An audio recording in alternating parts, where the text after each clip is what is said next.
ఈరోజు మనం ఇక్కడ ఎందుకు వచ్చామంటే మన యొక్క యూత్ ఎలా ఉంది, మనం ఎలా ముందుకు వెళ్ళాలి, ముందుకు ఎలా సాగాలి, ఉద్యోగ అవకాశాలు ఎలా తెచ్చుకోవాలి అనే అంశం పైన చర్చించడానికి మనం ఇక్కడ అసెంబ్లీ అయ్యాం. ఇక్కడ బ్యానర్ పైన ఉంది భావోద్వేగాలు కాదు భవిష్యత్తు చూడండి. అంటే ఏంటి?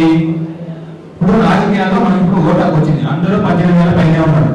ఇప్పుడు ఎలా జరుగుతుందంటే మనకు అని అంతా మోస్ట్ మన్నాడు అని ఓటేస్తున్నారు. లంచం చూసి ఆ డబ్బులు ఏదో వాళ్ళు ఇచ్చే 100 రూపాయలు సారా కావాలి అందరూ చూసి ఓటేస్తున్నారు. సో దానివల్ల నష్టపోయేది మనమే. మనం చూసుకోవాల్సింది ఏంటి? మన భవిష్యత్తు చూడండి. అంటే భవిష్యత్తు మనం ఎలా చూడాలి అంటే మంచి రాజకీయ నాయకుడిని ఎన్నుకోవాలి. నాయకుడిని ఎన్నుకోవాలంటే అతను మనకి యూస్ఫుల్ గా ఉండాలి. ఇప్పుడు మనం ప్రస్తుతం చూస్తున్నాం, రైతులు ఉన్నారు, రైతులకి పొలం నష్టం వచ్చింది, వరదలు వచ్చాయి, వాళ్ళకి ఏదైనా నష్టం చేయడానికి ఏం చేస్తారు? ఆమె నిరాహారం చేస్తారు. అదే ఇప్పుడు విద్యార్థులు ఉన్నారు, ఉద్యోగ అవకాశాలు లేదు అని ఏ రాజకీయ నాయకుడైనా నిరాహారం చేస్తున్నాడా? అని రాజకీయ నాయకుడు చూడటం లేదు, అని మనం చూసుకోవాలి. సో రాజకీయాలు మనకి, విద్యార్థులకి, మన దేశ భవిష్యత్తుకి ఎలా ఉపయోగపడతారో అలాంటి వాళ్ళని చూసుకోవాలి. ఇప్పుడు చాలా మంది ఏంటి 100 రూపాయలు ఇస్తారు, 500 ఇస్తారు, డబ్బులు ఇస్తారు. ఆ డబ్బులు అలా పనిచేయ బదులు ఇండస్ట్రీ పెట్టండి, ఇండస్ట్రీ పెడితే ఉద్యోగాలు వస్తాయి. అన్ని ఎలక్షన్ అప్పుడు కొన్ని వేల కోట్లు ఖర్చు పెడతారు. మన టాలెంట్ ఉంది, టాలెంట్ లేదు, టాలెంట్ ఉన్న ఉద్యోగాలు రాలేదు చాలా మంది ఉంటున్నారు. సో మనం విద్యార్థులుగా మన యొక్క కమ్యూనికేషన్, మన యొక్క టాలెంట్ ని మనం చదువుకునే విధంగా ఇంప్రూవ్ చేసుకోవాలి. సో దానికి గవర్నమెంట్ ఏం బాధ్యత కాదు. ఇంకో విషయం ఏంటంటే లంచం అండి.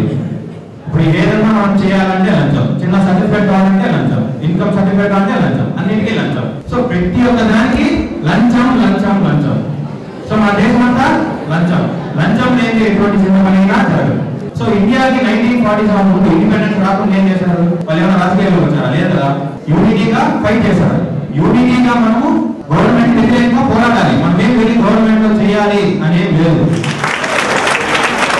పరిశ్రమలు సృష్టించడం ప్రభుత్వం బాధ్యత. ప్రభుత్వం మీద ఇలాంటి అవినీతి లంచాలంటే ట్యాక్స్ సర్టిఫికేట్ కానీ, కాస్ట్ సర్టిఫికేట్ కానీ, క్యాస్ట్ సర్టిఫికేట్ కానీ ఏదైనా సరే లంచం లేనిదే జీవితం గడపలేకుండా అయిపోతుంది. దీని మీద వ్యతిరేకంగా పోరాటం చేయాలి, యూత్ ముందుకొచ్చి చేయాలి అని కూడా అంటున్నాడు. ఇట్లా 3-4 పాయింట్స్ చాలా బాగా మాట్లాడాడు. మనకు చిన్న సర్టిఫికేట్ కావాలన్నా లంచం ఇచ్చే తీసుకుంటున్నాం అంటున్నారు. మరి ఆ లంచం ఇవ్వకుండా ఉంటే మన పని జరుగుతుంది ప్రస్తుతం. అదేనండి నేను చెప్పేది, లంచం లేదే జరగదు. దానికి మనం చేసేది ఏంటి? రాజకీయ నాయకులు. మనం లంచం ఏదైతే వచ్చేది ఎవరు? రాజకీయ నాయకులు. సో ఏ పని చేయాలన్నా రాజకీయ నాయకులు ఇదే ఉండాలి. సో మనం లంచం ఇచ్చామంటే ఏం చేస్తారు? వాళ్ళు తీసుకుంటారు. అంటే తీసుకునే వాళ్ళకంటే ఇచ్చే వాళ్ళే తప్పు. మనం ఒక్కరు ఇవ్వకపోతే మొత్తం సంస్థ మారిపోతుంది. అంటే ఒక్కరి నుంచి ఏదైనా సముద్రంలో విన్నారంటే ఫస్ట్ ఒక చిన్న చుక్క, వాన చుక్క అనేది చిన్నదే ఉంటుంది. ఒకటి మనం నుంచే స్టార్ట్ అవ్వాలి. ఏ పార్టీ అయినా ప్రతి ఒక మెంబర్ని ఎలక్ట్ చేసుకోవాలని చెప్పి ఒక మెంబర్ పెడుతుంది. కానీ ఏ రాజకీయ ప్రతి నాయకుడు ఒక కరప్టెడ్ పర్సన్ అయితే నువ్వు ఏ విధంగా అనుకుంటావు? మీలో ఓటు వేసినప్పుడు డబ్బులు తీసుకొని ఓటు వేసిన వాళ్ళు ఎంతమంది చేతులు ఎత్తండి. నేను 1000 తీసుకొని మేము ఓటేసాను గుంటూరులో ఉన్నప్పుడు. అంతే నేను తప్పేం లేదని చెప్పి తీసుకున్నాను. ఇది డబ్బులు తప్పుగా చూపించాను తప్పితే నేను తీసుకుంటే ఎవరైనా తప్పని చెప్తే మీరు మాట్లాడండి. ఓకే, ఆయన ఏమంటున్నాడంటే నేను 1000 రూపాయలు తీసుకొని ఓటు వేసాను, అది తప్పు కాదు. తీసుకోలేదని చెప్పేసి మీ ముందు ఏదో మీ మంచిగా అయిపోవాలి అని నాకు లేదు. నేను తీసుకున్నాను కాబట్టి అంత చెప్పాను. అది ఎందుకు మాట్లాడతాను ఇప్పుడు. అది మీలో ఎవరైనా తప్పు అనుకుంటే మాట్లాడండి. యాజ్ ఏ స్టూడెంట్ మీరు బ్రైట్ తీసుకుని చాలా తప్పు. బ్రైట్ ఇవ్వడం తప్పు, ప్లస్ బ్రైట్ తీసుకొని మీరు ఓటేసాను అంటున్నారు. మీకు తెలుసు చాలా మంచి పొలిటీషియన్ అని మీకు తెలుసు. చెప్పొచ్చు కదా సార్ నాకు డబ్బులు ఇవ్వాల్సిన అవసరం లేదు, మీరు ప్రజలకి మంచి పనులు చేస్తే చాలు, మా లాంటి వాళ్ళు మీరు డబ్బులు ఇవ్వకుండా ఓటేస్తారని చెప్పొచ్చు కదా.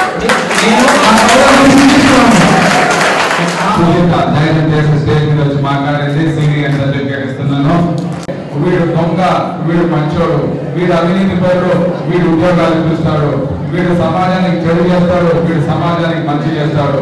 ఈ విధంగా తేడా చెప్పలేకపోతే ఇంత చదువులు చదువుకొని ఇన్ని డిగ్రీలుండి ఒక దొంగకి ఒక మంచోడికి మీరు తేడా చెప్పలేకపోతే మీకు ఓటు హక్కు కూడా ఉండకూడదు. ఖచ్చితంగా అది ఏ విధంగా తేడా చెప్పగలరో అది మీరు ఆలోచించాలి. ఒక అవినీతి పరుడికి, ఒక మంచివాడికి ఇందాక దుర్గా ప్రసాద్ అన్నట్టు భావోద్వేగాలు కాదు, మనము మన భవిష్యత్తు గురించి ఆలోచించాలి అన్నాడు. కాబట్టి ఆ తేడా చెప్పగలమా లేదా, ఆ తేడా చెప్పగలిగే శక్తి మనకుందా లేదా, దాన్ని మనం అనుసరించగలమా, దాన్ని ఫాలో చేయగలమా, దానికోసం సమాజంలో ఫైట్ చేయగలమా, అది చేసి మన ఫ్యూచర్ ప్రొటెక్ట్ చేసుకోగలమా.